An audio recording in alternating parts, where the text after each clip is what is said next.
Hey, what's up guys, and welcome back to Making 2. And today I'm going to be giving you part 9 of What If Naruto was an outcast Uchiha in the time of the Sanins. Remember to get this one to 100 likes as usual, share this to all of your friends in your social media platform, and also guys, stay in tune for the brand new episodes coming over Anime King and Anime King 3. If you're new, yes, you did hear that correctly. I did have 3 channels: Anime King 2, Anime King 3, which I post What If on every single day. Yes, that's correct, every single day for you guys to enjoy.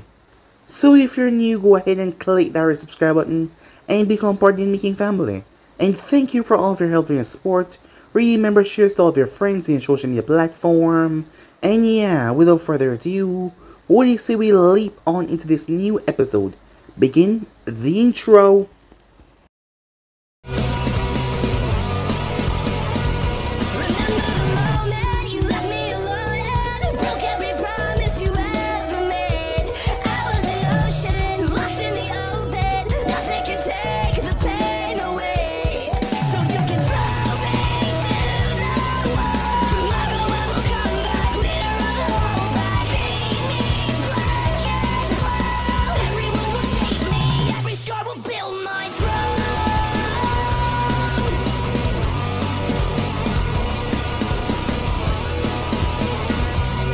So, the last part that we left off, Tobirama was stuck in a dilemma as he cursed. He shouted his body to move, but the electricity made him unable to move at the moment, as he cursed at himself. However, Sasuke came in at the right moment and stopped him from being struck down. As he was safe, Sasuke jumped on the Raikage's back and stabbed a kunai directly in the side of the man's head, successfully ending the man's life, as he had already dealt with the 2 brothers, Silver and Gold. As Tobirama collapsed, his body finally giving out, as there was just so much blood. As Sasuke collapsed as well, as he was in a worse state than Tobirama. He didn't have that Senju enhanced healing ability that gave them that strong durability, so he was far worse. However, he was able to summon a small monkey before he passed out. Said monkey came and saw what was going on. The thing was frightened as it couldn't believe what the situation had turned into. It quickly brought it a scroll and reverse summoned the both of them away from that location. Upon doing that, some time passed as we skip back to the village. Mito was having her afternoon tea and relaxing until a Chunin came by and rushed to her aid, telling her to come quick, as she was one of the best medics in the village, and they usually came to her when something was out of their league. As she got there and heard that it was Tobirama and Sasuke, as she rushed to their aid, the situation was bad. However, the worst thing though was the death of Naoki and Tsunade parents, Mito's child. She had lost her children. As everyone was mourning, it was really bad and sad as well. Tsunade was speechless. Naoki was confused as he asked why they were covering up his mother and father, as they wouldn't be able to breathe. His words broke everyone's hearts as Naruto stood there. He had been rather close to the family as well, as being his close connection to Tsunade, he was close to them, as he was having it hard as well as his Sharingan kept on spiraling out of control. Tsunade had not said a word. As Mito had to take Naoki away, she asked Naruto to do her a favor, look after Tsunade for her. As Naruto made his way towards her, she tried to let him go home, saying that she was fine. However, he did not move an inch, as he just hugged her. And she cried. She cried it all out, as he let her release all of her pain and anguish. Mito had worked on Tobirama and Sasuke. Tobirama was stable. As Sasuke, she had put in some extra Fuinjutsu mix with her healing ability, and it was extremely difficult because afterwards she had passed out. However, he was stable for now, and that should help, but she had passed out afterwards. Tsunade woke up in Naruto's bed as she looked around, the events of last night coming back to her. However, he was there, as he was like a lifeline to her right now. The only reason why she had not broken apart yet. To see him here, it made her happy and calm. As he made her wash up, Jiraiya and Orochimaru came over as they worried about their teammate. As Jiraiya decided to go and peep his perverted nature coming out, Snevy decided to beat the living crap out of him as Orochimaru dragged him away. Tobirama had awoken as he saw his best friend in that state, as there were several things going through his mind right now. He wasn't aware if the operation of what the Raikage did was secretive, if any of the other members knew about this. However, the Gold and Silver brothers, in the bingo book they were nothing but B-rank ninjas. However, from that fight he could tell that they were S-rank. Tobirama was going to put this in a way so that Konoha can come out on top. He was going to make sure that his village come out on top in this one. However, there was a lot to think and a lot to do. So yeah guys, basically as we left off, you guys can switch across the place, check out for yourself, and yeah, what do you say we just leap back into this new episode guys, right now. Tobirama was in deep thought as he sat beside Sasuke's bed. He then heard the door open up, as he turned to see his sister-in-law. However, he could not face her. As she had a clipboard in her hand, he looked down, as he felt like he failed her. However, she walked over and hugged his head. "I'm glad you're alright, Tobirama," she said. The fact that she could not hate him, it just made him feel even worse. Mito could see his troubled eyes, because Tobirama Senju was never one to look away from someone's gaze. His pride was too great to avert his eyes. But just the fact that he did so with her told her how much he was suffering on the inside. She could comfort him. After all, he was the only one that she had left, other than her two babies back home. Tobirama had always been strong for them. Even after Hoshirama passing, he was always a strong one. He was a pillar that everyone looked up to. But no one ever saw the troubled man within that shell. And she was the only one that broke past that shell to see the one inside. Well, there was one other person, but he wasn't with them anymore. As she combed her fingers through his hair, "It's alright," she said, as she felt her kimono get a bit damp. However, he never quivered or let out any sounds. But she knew that he was crying. This was close as you can get to see Tobirama Senju in pain. He always cries silently, out of everyone's eyesight. "I'm sorry, Mito," he said. His voice came out raspy. "I'm so sorry." He didn't ask for her forgiveness. There was no forgiveness for this failure. There would only be retribution. "Shh," she said as she continued to hug him, as he clutched the back of her kimono. "I'm so sorry. Please forgive me," he begged. He couldn't. He couldn't stand the thought of his own family hating him. He just couldn't. He had to ask, plead, beg. Even if she lied and didn't mean it, just the words would give him the movement to go on and do what he did before, until he completed all of his responsibilities. There is nothing to forgive. You did all that you could. You are human as well, Tobirama. No one is perfect. Don't try to be one. It never ends well. She whispered wisely. Treat him like a simple child, making him understand that fact. She always was the wiser one of the both of them when it came to moments like these. And she had the biggest heart out of all the Uzumakis. And that was really saying something, as she pat him on the back gently. However, he moved and took the clipboard out of her hand, and the brush as well. "Tobirama," she said, "what are you doing?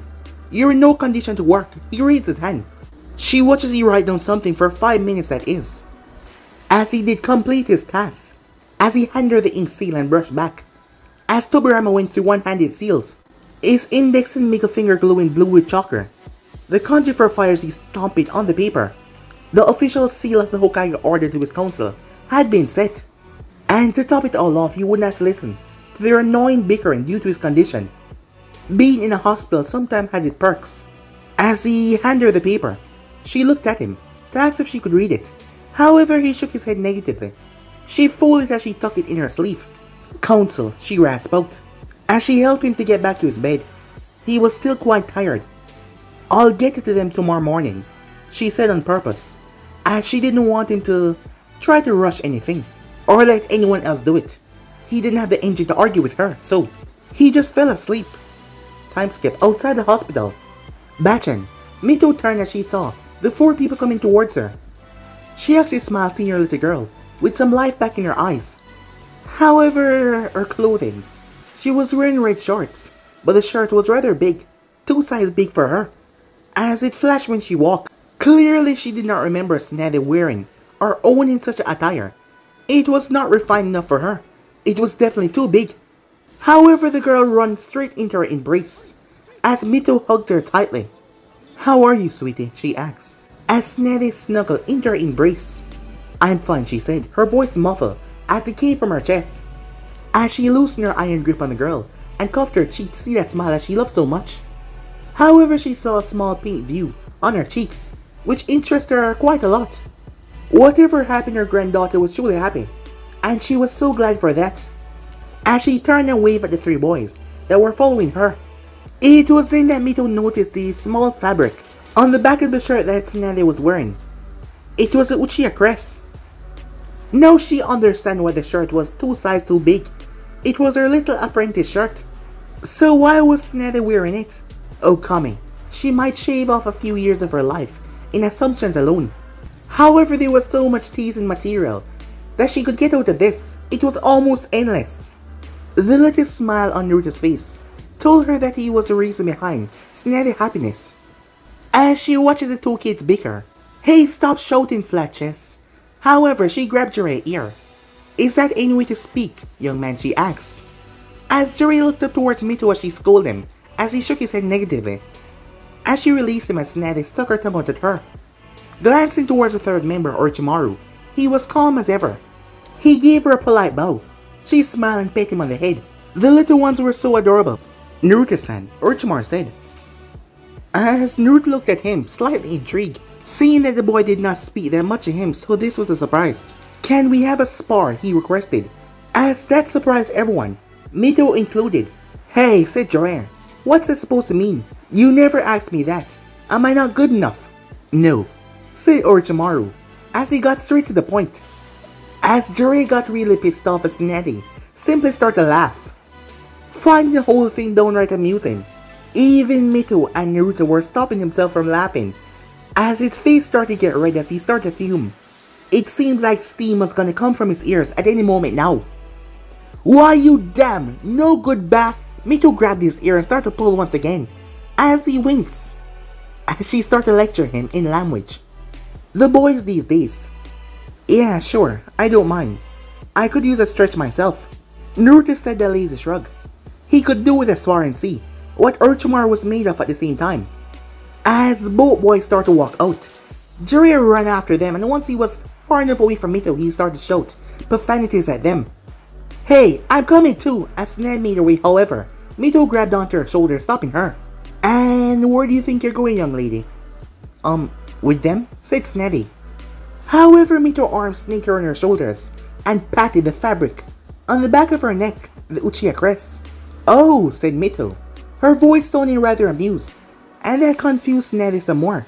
"But we have much to talk about, sweetie, especially this shirt and the story behind it, my little princess." As Snedy's face turned instantly red as she realized, she started to sputter, as the words did not really make sense. Mito simply giggled to herself as she pulled the girl along to have a rather long cup of tea with her granddaughter. Needless to say, Snedy was just embarrassed.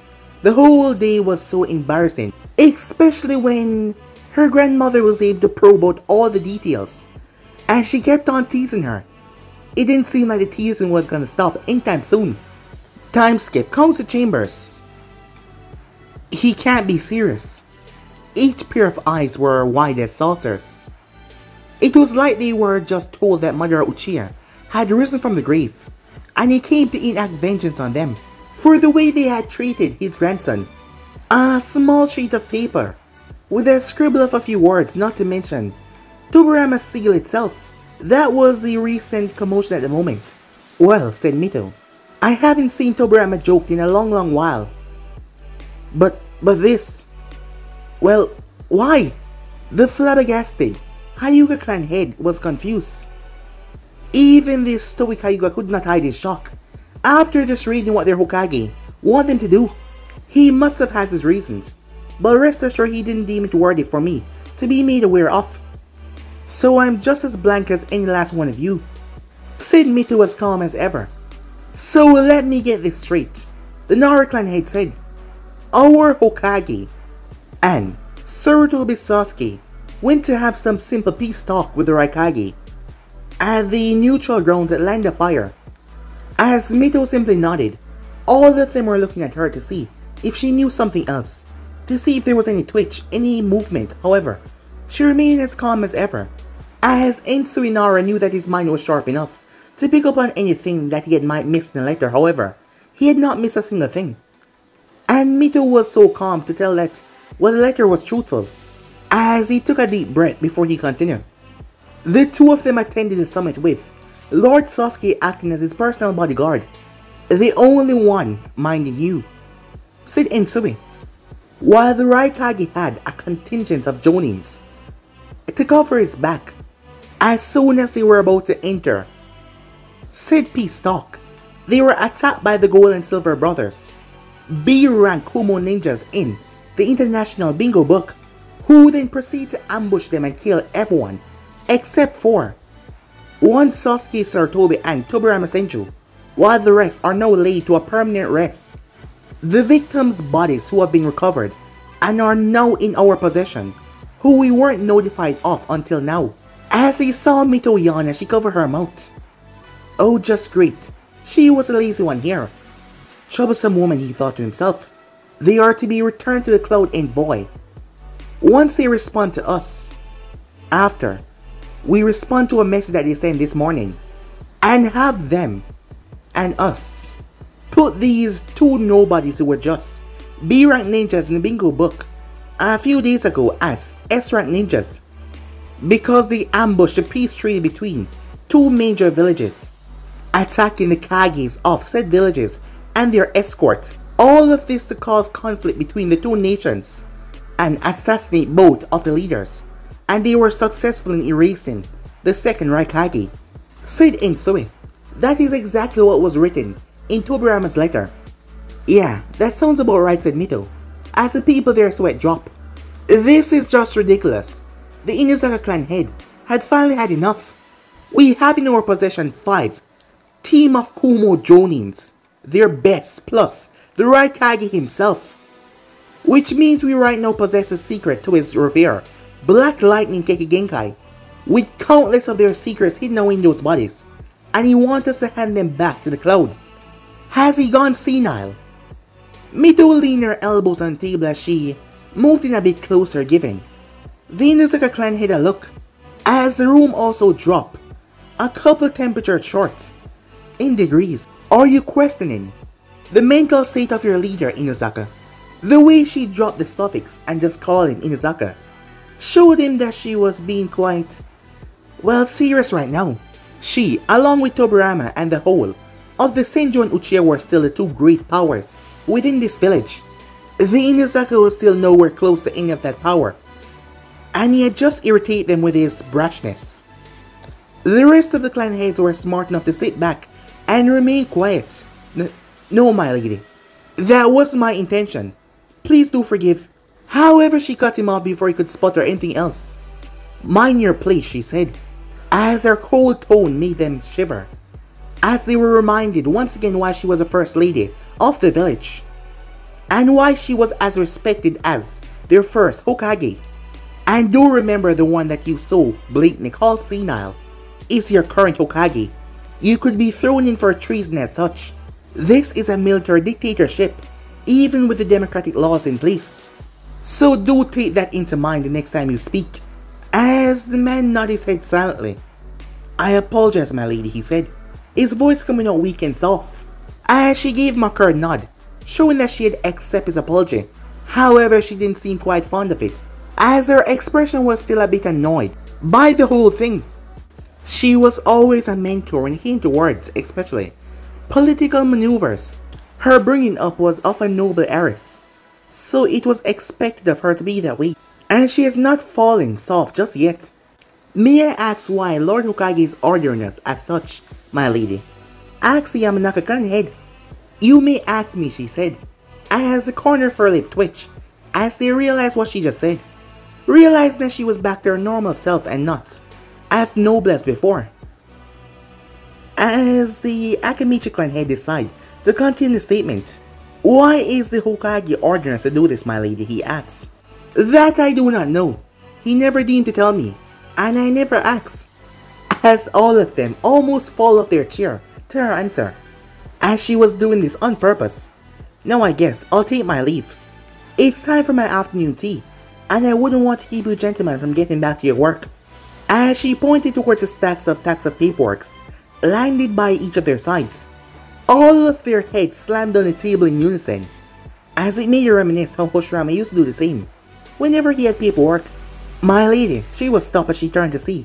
It was the Inazaka clan head. As there was worry in his eyes. How is Tsunade? He said. Mito's eyes softened, hearing that, as she saw each of them looking at her curiously, with a worried gaze. Well, except for the Uchiha clan head, as the relationship between them and the Senjus are not that tight. As Mito remembered her talk with Tsunade, and how she kept on pinching her cheek, as she tried to guide her to where her feelings were leading her to, as it made her smile fondly, remembering a small child. She's quite fine now, nothing to worry about. She answered the man in a gentle tone, a tone that made them all relax, seeing this motherly part of her coming out. A moment ago she was frightened, however now she was calm, and so caring. It was the primary reason why each of them respected her so much. As Akio Inazaka nodded slightly, as a small smile flashed on his own feral features. Meanwhile, that was going on Konoha training field. Go on, Naruto. Kick that bastard's ass. A big smirk was on Jiraiya's face, as he couldn't wait to see Orochimaru get his ass kicked.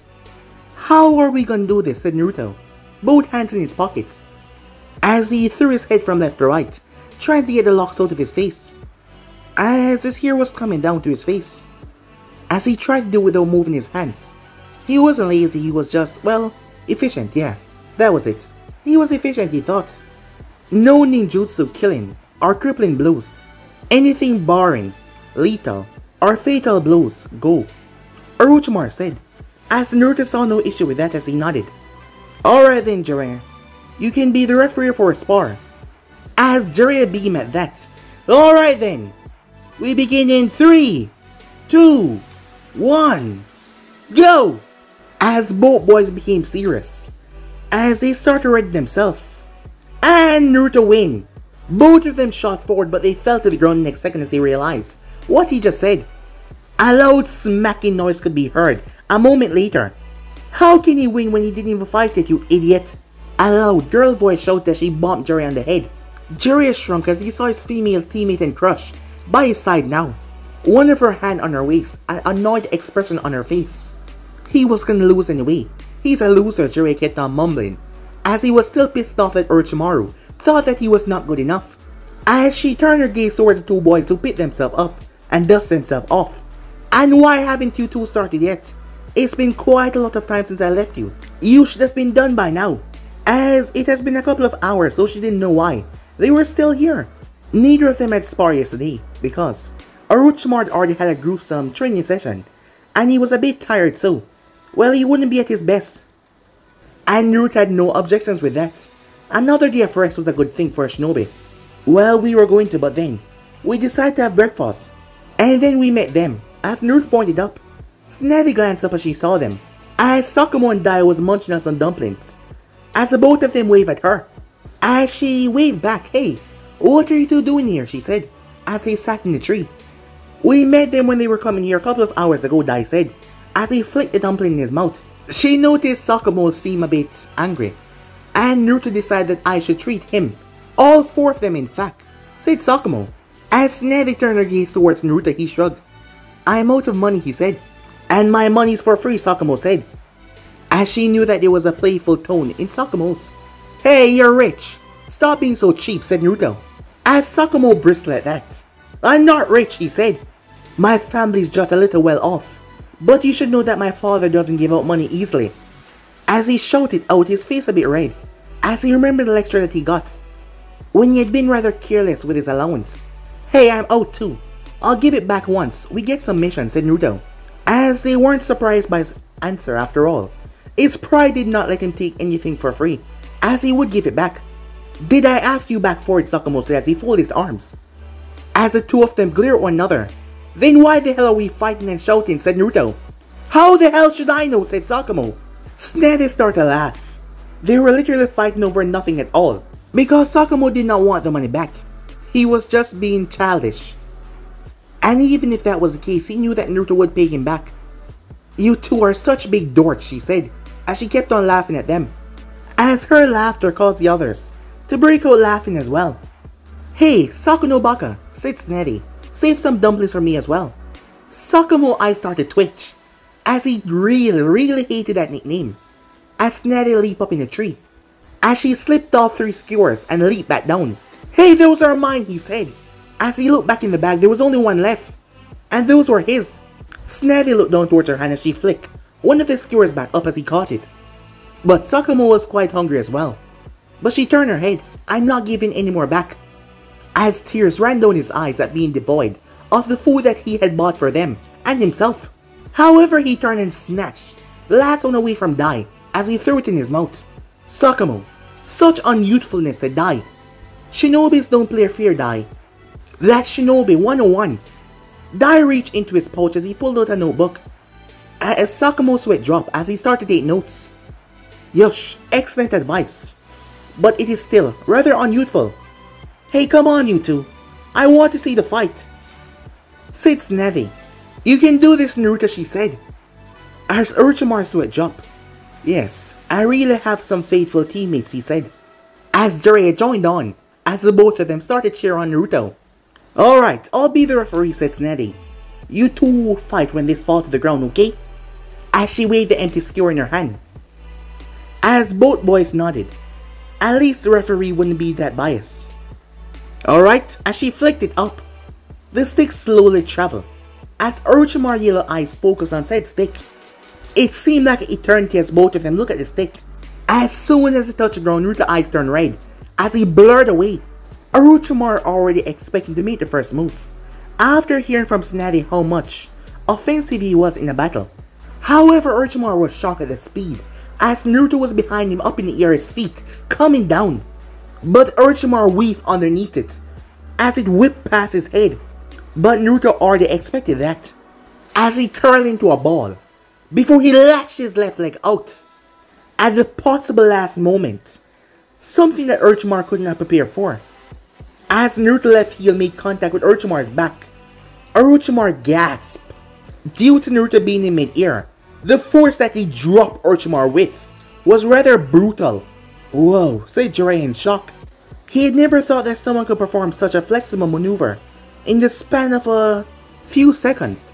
However, Naruto felt it as he moved away. Flipping back, Orochimaru's body turned into a pile of mud. As Naruto landed, that was a great substitution, he said.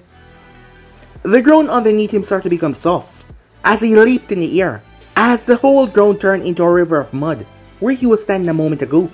As Naruto blurred through hand signs and placed his hand up to his mouth, fire style, fireball jutsu, as he scorched all the mud underneath his feet, as the mud released a hiss of steam and hardened almost instantaneously.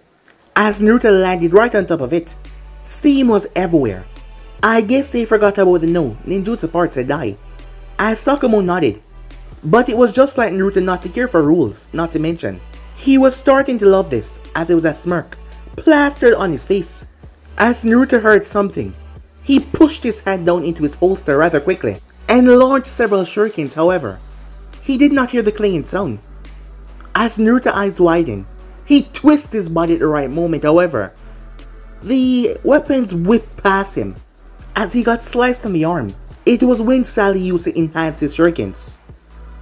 As Naruto flashed through hand sign, he wasn't the only one that knew wind release. As Naruto mixed his chakra with wind, before released it in a burst, as it blew away all of the steam surrounding them completely. As Naruto looked toward his bleeding bicep, as he saw Orochimaru smirking. After all, he did land the first wound, as he seemed to be mocking him with that smirk on his face. However, Orochimaru's demeanor was so calm, you could barely notice, but he was mocking him though. As Naruto's Sharingan started to glow ominously. Oh boy, said Dai. He shouldn't have taunted him. Exactly, said Sakamo as he saw Naruto's eyes glowing, as he was feeding his eyes more chakra. As Jiraiya looked up confused. It's over, said Sneddy. As Jiraiya didn't have any idea what they were talking about. Neither of them had moved yet. However, he watched as Orochimaru's eyes went wide, as he started to swing his fists. What the hell? Oi, Orokai! What the hell are you hitting at? As Jiraiya wondered if he was going mental, as he was hitting something away that he could not see, but he could. A few seconds later, Orochimaru's eyes became glazed, as he fell down like a sack of potatoes. However, Dai caught him before he could hit the ground in a flash of green, to avoid his face from hitting the stone ground, furthermore causing more injury. As Sneddy made her way over to Naruto, who massaged his temple, Genjutsu could always be such a pain, even for the user as well. When he opened his eyes, Sneddy was directly in front of him, her hand glowing green as she pressed it on his forehead. What did you show him? She asked. Nothing too much, just some butterfly that showered him in their poison sleeping pores to knock him unconscious. As Sneddy massaged his temples, it must have been that B rank one he had been tinkering with over the past month. As she released her technique, he could have made it a lot painful though. Just a bit tinkering here and there and the butterfly could turn into something vicious and deadly. Give me your hand, she said, as he held out his arm. What the hell just happened? Jiraiya said. As Sakamo placed 2 fingers on the forehead of Orochimaru before, he brought his other hand up in a half-arm seal. Release. As the boy's eyes snapped open, as Naruto winced a bit. Be gentle, he said as Sneddy kept on tightening the bandage around his arm, purposely to make him wince in pain. Stop being such a baby, she said. If you don't want to feel this, then don't get hurt in the first place. It was just a spar. You two didn't have to become so serious. As she tightened the bandages, as she see him nod in defeat.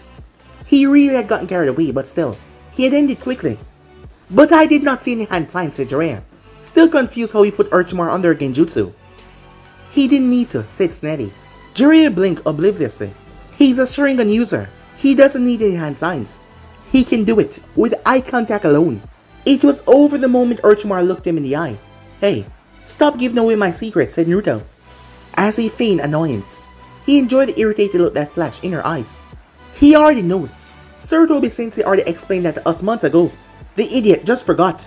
As Jiraiya scratched back his head remembering, if Sensei had indeed told him never to look Uchiha in the eye when engaged in one in battle.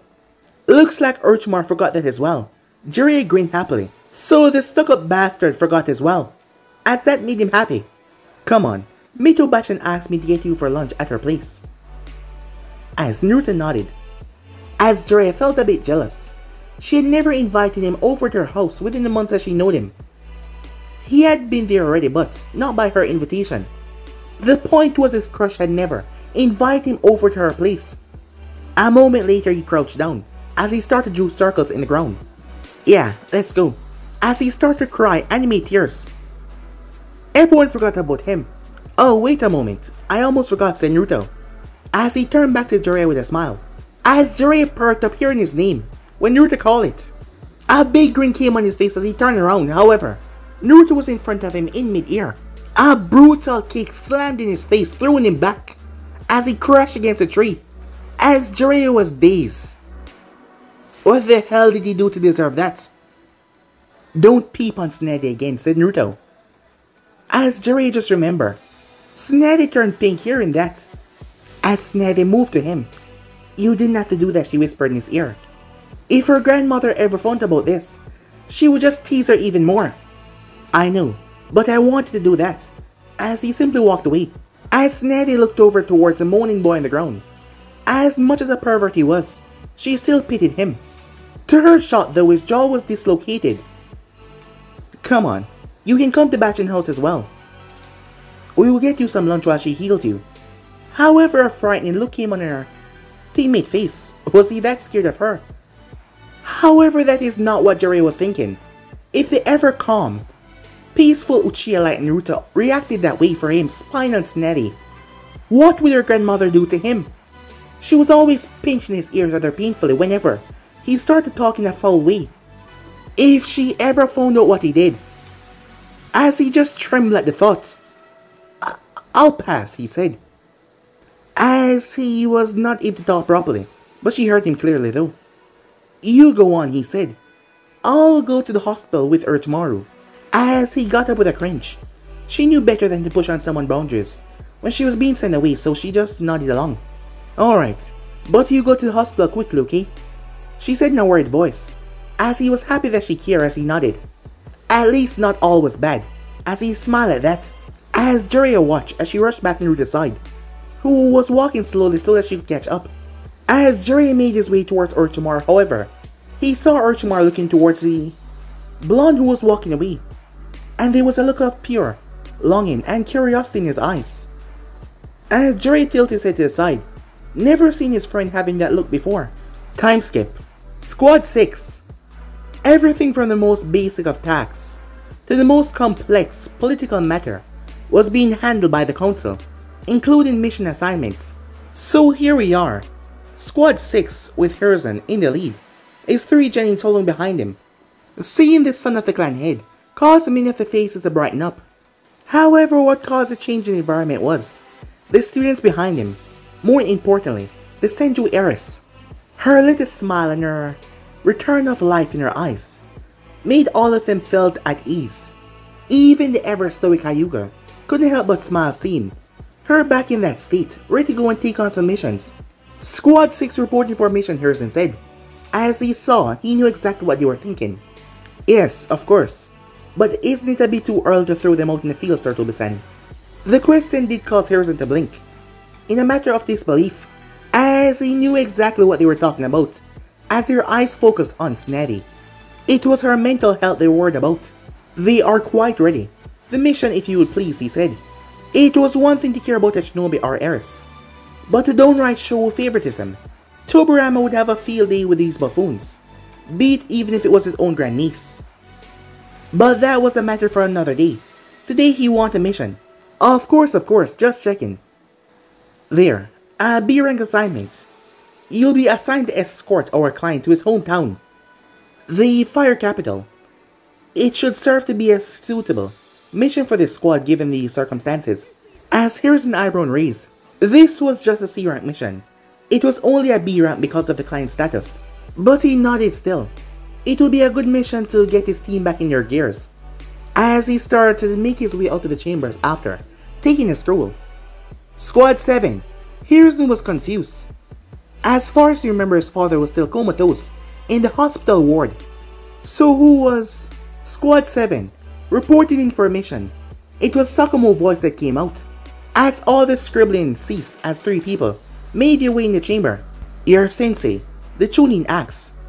All of the warmth a minute ago was now gone, as the gaze was directed towards the Azure Eye Boy, which was none other than Naruto, who didn't seem to care. What do you think of him though? He's out of commission due to medical matters, but we 3 are fine. Sakamo decided that he will be the one to do the talking. Naruto was just too lazy to do these things, and Dai was, well, he was Dai. As the Chunin and the council members downright frowned hearing that. The Chunin tried to make himself seem more downright intimidating. However, that did not work in the slightest. Sakamo was rather indifferent, and Dai was writing something down in his notepad with a smirk on his face. And Naruto, he just further pissed them off when he stretched and yawned, as he looked the most bored out of them all, and quite frankly he was. These glares and their little remarks, they didn't bother him anymore. It had been far too long, and he just did not care anymore. The mission, said Sakamo. Of course, the Chunin said, as he scrummaged through the holder on his desk. His eyes stopped on one particular scroll. Every council member, it had gone through their hands as well. As they saw it, they smirked as well. It was perfect, as the Chunin looked towards them as all of them nodded. A warm smile then came on his face as he turned towards the 3. Squad 7 will be going for a C-rank assignment. Sakamo raised an eyebrow at the sudden change, as Sakamo stepped forward and took the scroll before returning back to his team's side. As they look ready to hear their instructions, you 3 shall be heading to Heiawaka village and delivering that scroll to the elder of the Fuma clan residence there. As Sakamo interrupted the man in between. What is in the scroll, he said. It has orders for a weapon assignment that we need to be restocked. You shall deliver the order to them and carry back all that they have at present. and for the rest to be made and delivered to us at a later date. Complete this as soon as possible. This mission is of the utmost importance to us, and you three are the fastest available Genin team. All of them nod as Sakumo put it away. A hand placed on his shoulder. The three boys turned and Sakumo turned to see that it was none other than Hiruzen. As he was looking at the three a bit conflicted, because that mission was anything but a C rank in his mind.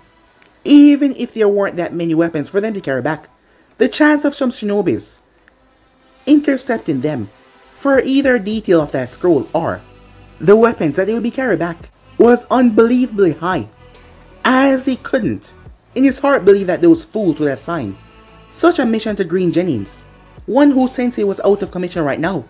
Is there something that we can help you with here, Sensei? Sakumo asked. He released the boy's shoulder and sighed. Now what was he supposed to say to them? So he recited the first thing that came to his mind. Be careful, alright, he said. As the three boys simply smirked. But he had never seen this before, a mission of that caliber being handed down to these Genins. But there was nothing he could do for them. The mission was assigned and accepted by the squad. Protocols state that any mission approved by the village and accepted by the team could not be refused under any circumstances. Else a temporary ban on the team shinobi license. It would either be a success or failure. Never a change in plans. We'll be fine, Sensei. It's just a C-rank mission. I mean, how hard could it be? Sakumo said. Yush said Dai, as Naruto nodded as they made their way out. As Hiruzen turned his gaze towards the council members there, as he prayed that nothing happened to those kids. Kids out without a Jonin Sensei. Sensei? Said Jiraiya. As he looked down to see Tsunade as well, as she looked rather worried as she glanced toward the squad that just left. As Orochimaru was also looking at him, trying to figure out what was going on. Let's go, he said as he snapped out of his musings. The council would not try to put them on a mission that was way out of their leagues intentionally. Now would they, he thought to himself, as Hiruzen had no idea how true his fears were going to be in the long run. Time skip. A mile outside of the assigned village. Guys, let's stop. All three Genins leaped from the trees as they were panting a bit. They had been moving extremely fast to get there before the sun had set. They look a lot more winded than Dai, who was used to the intense stamina. How far are we? Said Naruto, as he had just traveled halfway through the land of fire in the eastern region without even a stop of rest. Sakumo pulled out a map. We're almost there. Just a mile to the east and we're there. As that lightened their spirit hearing that, we can rest in the village tonight and complete the mission by tomorrow morning. By my estimate, we should be done by tomorrow midnight. As the other two nodded, as Dai asked about the Fuma clan. They were a small clan in the Heiwakawa village, as they didn't really do the shinobi arts that much. They most likely focused on their making of weapons. They were the one that created the giant windmill shurikens and a lot more. As soon as they parted out of the trees to step into said village, they noticed Sakumo came to a stop. As they turned towards him wondering what was up, as Sakumo stood there looking at the village with narrowed eyes, something was wrong. As Naruto awakened his Sharingan and scanned around, taking in almost every detail that he could. Now he could see what was wrong. It was calm. A bit too calm, in fact. There was absolutely no movement in a village that was supposed to hold an entire clan, not to mention the civilians that were supposed to be in it. However, Sakumo had a strong sense of smell, and he could smell something littering all around the area. It was really faint, but it was still there. A sudden smell of iron loomed over the air. Something was wrong. Meanwhile, with Team 6, a few hours prior, who are we escorting? I bet it's some princess or some young girl, said Jiraiya. Are those the people, Sensei? Orochimaru said, as he glanced ahead. Whoa, said Jiraiya. She's fat. You idiot. She's not fat, said Tsunade. Then what the hell do you think that large poof on her belly is supposed to mean? Tsunade gave him a glare. She's pregnant, you idiot. As he looked closer, as he realized she was quite slim, just her stomach bobbing out. But still, he just couldn't shut his mouth. How would you know? Tsunade bobbed him on the head. Because I've read dozens of medical books and scrolls, and that's not even counting how much time I've been to the hospital with Bachan. Plus, I'm a girl. We can tell stuff like that. Yeah, right, said Jiraiya. Orochimaru intervened, knowing that if it did not stop, things were going to escalate. However, he could not stop Jiraiya from saying what he was about to say next. Given how flat you are, it made me really suspicious of what gender you are, said Jiraiya. Even Hiruzen knew that was not a good thing to say, as he felt like slapping his hand over his face. Snavy's face turned red with pure rage. Why, you damn perverted excuse of a life form! As she moved forward, however, Hiruzen stopped her. We are in front of the client right now, he said. Show some restraint, you two. They both glared at one another, until they turned their heads. As the woman finally came over and met all of them, as Snavy asked, how long do you have? I'm due in 2 weeks. That is why we're returning home, the woman said. As Jiraiya noticed, that made her rather happy, as he did not understand what made Snavy so happy. The woman was pregnant, that meant she was fat. It was such a waste of beauty in his eyes. He said. Yes, my husband is waiting at the gate of the capital with some of our servants. We hired some man to carry me in a small litter carriage, since I can't walk too much in my condition. But the fact that she was here walking by herself showed how independent a woman must be. So, is it a boy or a girl? Asked Snavi, as the woman chuckled to herself, as Snavi was asking questions upon questions. Jiraiya was still confused. Hey, why is she so happy? You really are naive, Jiraiya. But you will get it one day, Hiruzen said. As Jiraiya pouted, he hated when his sensei treated him like some kind of child. Back with Naruto and the others. So what's going on? Are we going or not? Dai asked. As he looked towards the two boys, there's a heavy stench of blood coming from the village, said Sakumo. Are you sure? Said Naruto. Yeah, said Sakumo. Come on, both of them said as one of them walked forward, the other one walking back. Hey, guys, said Dai, confused what the hell was going on. You can't be serious. Both of them said at the same time as they looked towards each other. As Dai was stuck in the middle. That village reeks of blood, said Sakumo. There most possibly was a massacre or invasion or something. As Naruto gave him a blank look, his Sharingan looking at him. Naruto, he growled out, as he knew that it was stupid. No, it was suicidal. That village reeks of blood. You get me? Blood! As Naruto crossed his arms in a nod to show that he was listening, and the stench is still fresh. It means that the people that done the deeds are probably still in the village as well. He tried to reason with the stubborn Uchiha, but that same damn pride of his would not budge. Not today, not ever. As Naruto pushed off his hands off his shoulder, as he started to walk. What the hell are you trying to prove, said Sakumo, as he pulled Naruto back harshly. Let go, said Naruto. Naruto, why do you want to go, said Dai, as he did not understand either. As much as Dai trusted Sakumo's intellect and abilities, he trusted Naruto's instincts a lot more. Sakumo was always their mind, but Naruto was the heart of this team, and they had been into a couple of these situations before, and as reckless as the blonde was, his solution always pulled through in the end. However, his sore body and injuries the next day were always a different matter. If there's people that would cause a killing in there, then there can also be people of the clan of that village. Survivors, people who might need our help. However, all Sakumo heard was nonsense. That is not our mission, Naruto, he said, as he wondered had his friend truly lost his mind. To walk in a den full of tigers, having no idea how many of them lay in there. It's the right thing to do. They're our allies, and they need our help. We are shinobis, you idiot! Don't you remember what Sensei told us back then? From our first mission, alliances are just that, mere piece of papers and words. He snarled as Naruto glared right back. I think you don't remember his words clearly, Sakumo. He also told us that the alliance truly only matters when the allied nations only believe truly in the peace that they're trying to achieve. Remember that. As low as Sakumo was to admit it, Sasuke, he did say that. But the contents right here was totally twisted. I'm not going to be a part of it, Sakumo said. Even Dai was shocked by that, as Sakumo was completely serious. Sakumo, what are you saying? As Dai was about to continue, however, Sakumo quieted him. Stay out of this, Dai. He may be stupid enough to believe in his ideals of peace and try to put his life on the line for it, but I'm different. For Sakumo's entire life, he had been trained and brought up by his family to take on a specific field of shinobi arts. Assassination. That is what his family made a name for themselves from. as his father always tried to drill one thing in his head. Never walk into a battle you know that you cannot win, for taking on an enemy that you know is far superior than you is not your way of a shinobi. It was a teaching his family and he had lived by, and he wasn't going to change that for anyone. If you walk down that path, said Sakumo as he pointed down there, then you go alone, he said. Our mission was deliver a scroll at Simba C rank, and I'm not about to risk my life for something we weren't assigned to do in the first place.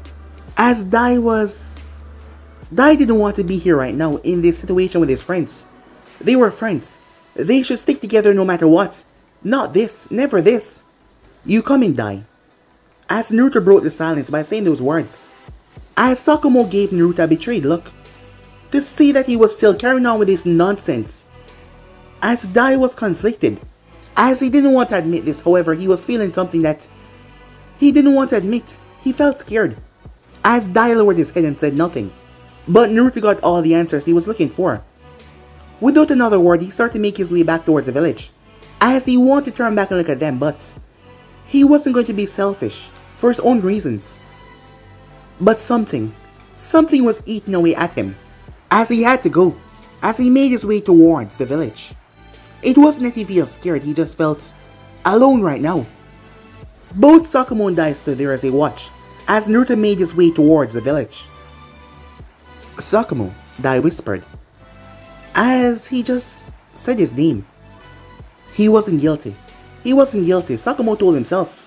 Naruto was just putting his life on the line, and this was not the first time. This was not the first time they argued. Or was this the most intense argument that they had? As he had said something once that made him always remember, despite the times that pass. I have a family to return to, Naruto, and you don't. Not everyone wants to throw away their life for such foolish reasons.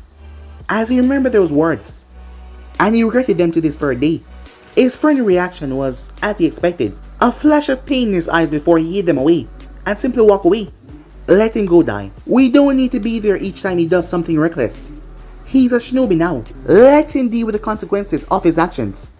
As Dai knew that Sakumo did not mean those words to come out as harsh as they did, as he saw how tightly his fists clench. We will wait till dawn for him to return, if he doesn't come back by then. As Sakumo did not finish the sentence, as he sat and waited. As Naruto walked into the unknown, not knowing exactly what was going on over there.